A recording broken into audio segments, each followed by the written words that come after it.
So our next topic is irrigation. ये जो plants होते हैं, इरिगेशन सबसे फर्स्ट होता क्या, व्हाट इज़ इरिगेशन? इरिगेशन एक प्रोसेस होता है. इस प्रोसेस के थ्रू क्या होता है, हम प्लांट्स को वाटर देते हैं.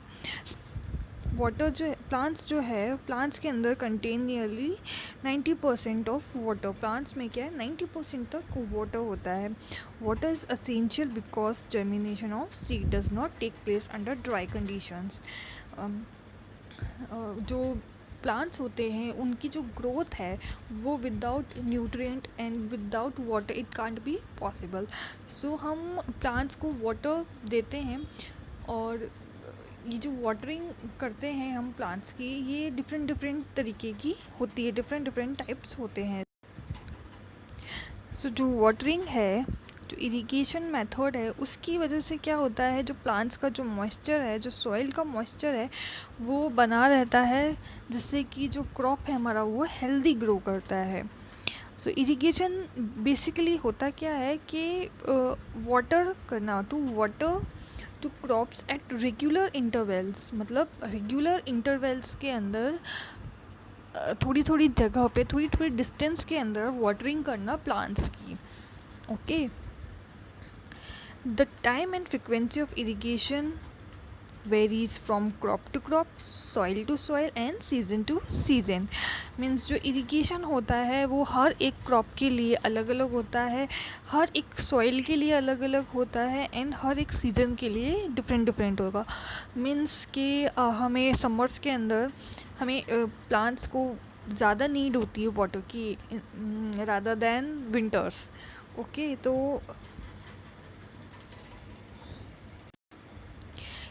तो इरिगेशन मेथड भी अलग अलग होते हैं. नेक्स्ट हमारा है सोर्सेज ऑफ इरिगेशन. अब इरिगेशन वाटर जो हम प्लांट्स को देंगे वो वाटर आएगा कहाँ से, तो उसके अलग अलग डिफरेंट क्या होते हैं, सोर्सेज होते हैं. लाइक वेल्स हो गए, ट्यूब वेल्स हो गए, पॉन्ड, लेक्स हो गए, रिवर्स हो गई, डैम्स हो गए, कैनाल्स हो गई. यहाँ इन सब जगहों से हमें क्या है, वाटर मिल सकता. Next is traditional method of irrigation. Traditional means जो पुराने फार्मर्स होते थे वो किस तरीके के मेथड्स यूज़ करते थे इरिगेशन के लिए. The water available in wells, lake and canals is lifted up by different methods and different reasons for taking it to the field. जो वाटर होता था पहले वो वेल्स, लेक्स, वहाँ से हमें मिलता था. सो हमें वहाँ से वो वाटर लेकर आना पड़ता था by the help of kettles and human labour. जो कैटल्स मीन्स जो एनिमल्स होते थे उनके थ्रू, या ह्यूमंस खुद जो हैं वो वहाँ से क्या है वाटर को लेकर आते थे. सो ये जो मेथड है ये बहुत चीप था, मतलब बहुत सस्ता था. बट इसमें क्या है, जो लेबर है, मैन लेबर जो है, एनिमल की जो लेबर्स होती थी वो बहुत ज़्यादा लगती थी, और ये लेस एफिशिएंट भी होता. सो मेथड क्या क्या थे. फर्स्ट मेथड इज़ मोट. मोट क्या होता है, एक पुली सिस्टम. पुली सिस्टम में आप यहाँ इस पिक्चर में देख सकते हैं, यहाँ पे एक पुली लगी हुई है. इस पुली के थ्रू ये क्या है, इस पॉट के अंदर पानी लेते थे एंड देन वो प्लांट्स को देते थे. देन था chain pump. Then chain pump की इमेज आप यहाँ पर देख सकते हैं, ये चेन पंप प्रोसेस था. देन देखली प्रोसेस के अंदर ये आप ये देख सकते हैं, यहाँ पर ये देखली की पिक्चर दिखा रखी है यहाँ. देन राहत के अंदर ये आप राहत वाली इमेज है. ये जो प्रोसेस थे ट्रेडिशनल प्रोसेस है सारे. सो इन ट्रेडिशनल प्रोसेस के अंदर क्या होता था, ये जो पानी हम लेते थे ये हम पंप्स की हेल्प से लेते थे. ये जो पंप है इन्हें इलेक्ट्रिसिटी से या फिर बायोगैस के थ्रू या सोलर एनर्जी के थ्रू रन करवाया जाता था. Next is our modern method of irrigation. Modern method of irrigation help us to use water economically. The main method used are as follow. जो ये जो मेथड है मॉडर्न मेथड, इसमें first method हमारा क्या है, स्प्रिंकलर सिस्टम. स्प्रिंकलर सिस्टम्स के अंदर क्या होता था, ये जो वेल्स आप इमेज में देख सकते हैं, यहाँ पे ये पंप लगा हुआ है एंड इस पंप से एक पाइप जा रहा है. ये पाइप फिर आगे जाकर अलग अलग ये जो प्लांट्स यहाँ पर दिख रहे हैं आपको, इन प्लांट्स, हर एक प्लांट्स के पास जाकर ये आप देख सकते हैं यहाँ पर ऊपर की तरफ जा रहे हैं ये प्लांट, और यहाँ इनके टॉप पर जो है एक नोजल्स लगे हुए रहते थे, यहाँ पर नोजल्स लगे हुए रहते थे। तो ये जो टॉप में नोजल्स लगे हुए रहते थे ये रोटेट करते थे। सो यहाँ पे जब पंप से हमारा पानी, वाटर जो है इन पाइप्स के थ्रू जाता था, एंड यहाँ पाइप्स पे, और ये जो नोजल्स है ये रोटेट करते थे, और ये रोटेशन जब होता था तो ये स्प्रिंकल कर देते थे वाटर को सारी जगह, अलग अलग जगह। सो यहाँ ये मेथड जो है वो कहाँ यूज़ होता था, जहाँ पर वाटर इनसफिशिएंट हो, जहाँ पे कम वाटर हो, जहाँ पे सफिशिएंट वाटर नहीं अवेलेबल होता था। एंड यहाँ पे इनके टॉप पे क्या है, रोटेटिंग नोजल्स लगे हुए होते हैं। ओके, एंड पाइपलाइन के थ्रू क्या है, रेगुलर इंटरवल्स के अंदर यहाँ पर पानी हम दे सकते हैं। सेकेंड मेथड है हमारा ड्रिप सिस्टम। ड्रिप सिस्टम में भी सेम प्रोसेस होता था। पंप, आप देख सकते हैं पंप है, पाइप जा रहा है। ये जो पाइप है ये यहाँ पे प्लांट्स के, हर एक प्लांट के पास जाता था, हर एक प्लांट के पास पाइप है। एंड पाइप ये जो जा रहा है पाइप, इस पाइप के यहाँ पर एक होल होता है। सो ये होल से हम ड्रॉप बाय ड्रॉप प्लांट्स, हर एक इंडिविजुअल प्लांट को हम वाटर दे सकते हैं। सो ये जो प्रोसेस है, ड्रॉप बाय ड्रॉप प्रोसेस होता है प्लांट वाटरिंग का। Okay, this is called drip system. The best technique of watering fruit. ये जो प्रोसेस है ये क्या है, जो फ्रूट्स होते हैं, फ्रूट्स के जो प्लांट होते हैं, तो जो गार्डन में जो ट्रीज़ हमारे लगे हुए होते हैं, जो स्मॉल लैंड के अंदर जो ट्रीज़ लगे हुए होते हैं, उसके अंदर ये ड्रिप सिस्टम यूज़फुल होता है। एंड सेम चीज़ जो हमने प्रीवियस मेथड में पढ़ी, जहाँ पर पानी की शॉर्टेज होती है, वहाँ पे भी ड्रिप सिस्टम का यूज़ किया जाता है। नेक्स्ट है हमारा protection of from weed. Weeds जो होते हैं वो क्या होते हैं, द प्लांट में grows naturally along the crops, these undesirable plants are called weeds.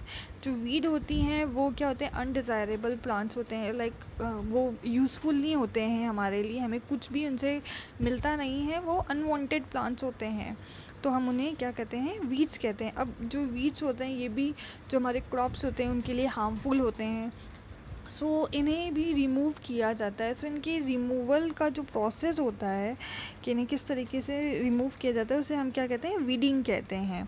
अब ये जो वीडिंग होती है ये भी डिफरेंट तरीके की होती है कि हम किस तरीके से हम वीड को रिमूव करते हैं। रिमूविंग इसलिए नेसेसरी होती है क्योंकि ये जो अनवांटेड प्लांट्स हो जाते हैं ये हार्मफुल होंगे क्रॉप्स के लिए। तो जो मेन हमारा जो क्रॉप होता है, हमारे उसमें लाइट नहीं जा पाएगी, सनलाइट नहीं पहुंच पाएगी, न्यूट्रिएंट नहीं पहुंच पाएंगे। सो इन्हें रिमूव करना बहुत ज़रूरी होता है। तो इन्हें रिमूव करने के लिए क्या, सबसे फर्स्ट प्रोसेस तो हम टिलिंग लेते हैं। जो टिलिंग होता है, टिलिंग की हेल्प से हम सॉइल को लूज़ करते हैं। सो जो वीड्स होते हैं वो भी साथ में रिमूव हो जाते हैं एंड वो सॉइल में मिक्स हो जाते हैं, देन उनका डिकम्पोजिशन हो जाता है एंड वो एक तरीके के मैन्योर की तरह बिहेव करने लग जाते हैं। सो वो एक हमारा मैन्योर हो जाता है, हमारी खाद बन जाती है डिकम्पोजिशन होने के बाद। सेकंड जो हमारा प्रोसेस है वो है फिज़िकल रिमूवल ऑफ वीड्स। तो इसमें क्या है, फिज़िकली जो मतलब जो फार्मर होते हैं वो खुद अपने हाथों से वीड्स को, एक एक वीड्स को अलग हटाते हैं। सो ये एक बहुत लंबा प्रोसेस हो जाता है। तो इससे इतना लंबा प्रोसेस ना करना पड़े, इसलिए हम जब भी क्रॉप्स को ग्रो करते हैं, मतलब जब क्रॉप्स को बीज की जो हमारे उगाते हैं, तो हम क्या करते हैं, वीडीसाइड्स का यूज़ करते हैं। वीडीसाइड्स क्या होता है कि ये जो अनवांटेड, जो अनडिज़ायरेबल प्लांट्स होते हैं, जो वीड्स होते हैं, इन्हें उगने नहीं देते हैं, तो ये किल कर देते हैं वीड्स को। एंड ये जो है अपने क्रॉप जो होते हैं उनको डैमेज नहीं करते हैं। इस इमेज के अंदर ये स्प्रेइंग कर रहा है वीडीसाइड की, आप देख सकते हैं इसके हाथ में ये है, ये जो है वीडीसाइड्स की स्प्रेइंग कर रहा है। नेक्स्ट टॉपिक है हमारा हार्वेस्टिंग। हार्वेस्टिंग मीन्स जब हमारा क्रॉप उग जाता है, पूरी तरीके से ग्रो हो जाता है, तो हमें उसे निकालना पड़ता है। तो वो जो निकालने का प्रोसेस होता है ना, हम हार्वेस्टिंग कहते हैं। मतलब जो कटिंग होती है क्रॉप्स की, उसे हम हार्वेस्टिंग कहते हैं। This is harvesting. ओके, सो जो प्लांट्स हमारे होते हैं उन्हें एटलीस्ट 3 to 4 मंथ्स लगते हैं पूरी तरीके से मैच्योर होने में। एंड जो टूल हम काम में लेते हैं उसे सिक्कल कहते हैं। ये सिक्कल आप देख सकते हैं, यहाँ पे शार्प टीथ है, इसका एक हैंडल दे रखा है इसके अंदर, ये इसे हम सिक्कल कहते हैं और हार्वेस्टर भी कहते हैं हम।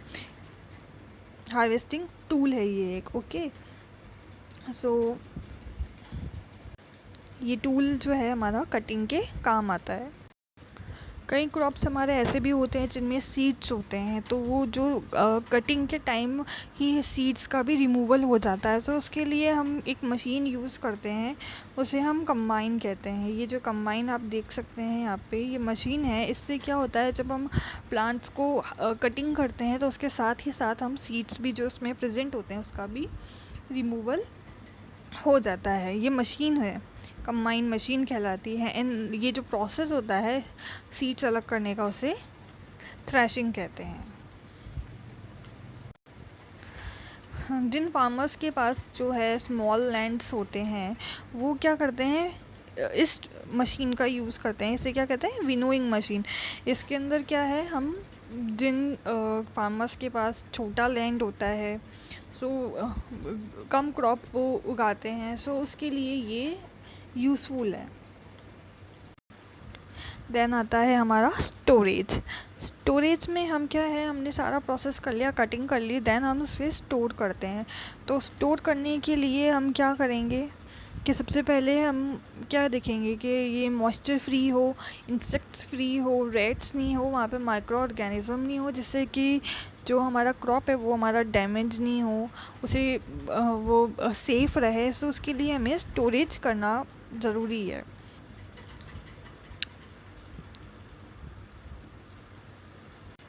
तो जो हमारे क्रॉप्स होते हैं उसे हम स्टोर करने से पहले, सबसे पहले हम क्या करते हैं, उसे सनलाइट में रखते हैं।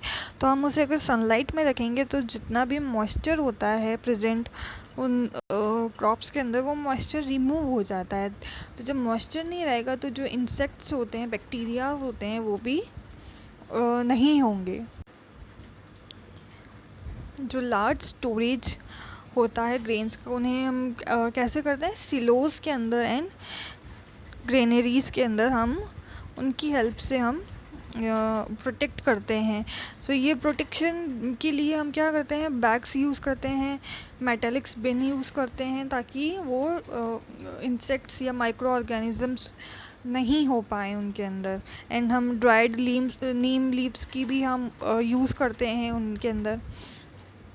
उन्हें स्टोर करते टाइम ड्राइड नीम्स लीव डाल देते हैं उसके अंदर। और next topic is food from animals.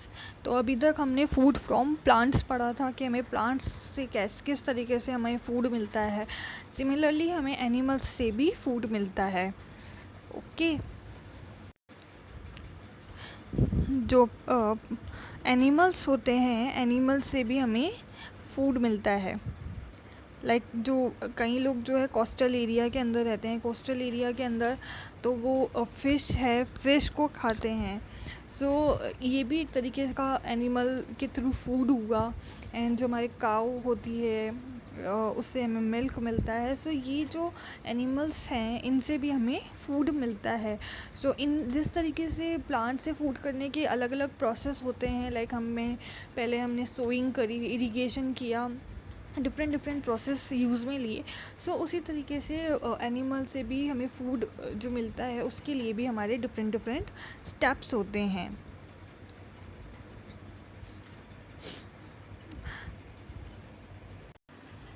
So we have done this chapter today. From the next video we will start the next chapter. Okay, thank you.